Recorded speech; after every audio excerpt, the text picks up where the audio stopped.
వాళ్ళు ఏమిటి గుసగుసలాడుకుంటున్నారు? గుసగుసలా? పెళ్లి గురించి పక్క ఊరికి వినిపించేంత గట్టిగా పోట్లాడుకుంటున్నారు. వినబడలే. అది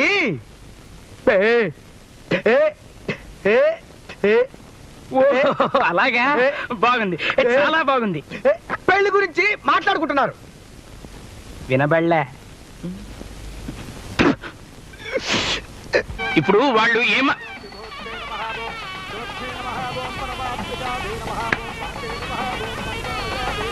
ఇప్పుడు వాళ్ళు ఏం మాట్లాడుకుంటున్నారు?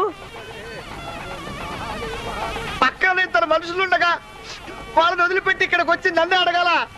వాళ్ళు అడగొచ్చుగా. నీ అమ్మరే, నీ చెవిటికి నా నెత్తికి సరిగ్గా సరిపోయింది నా రంకు మగడా. ఏంటని అడుగుతావు? నేను సరిగ్గా చెప్తే నీకు వినపడదు. నాకు నచ్చట్టుబడి ఆగంగానే అలాగా అంటావు. ఎలా చావరా నీతో?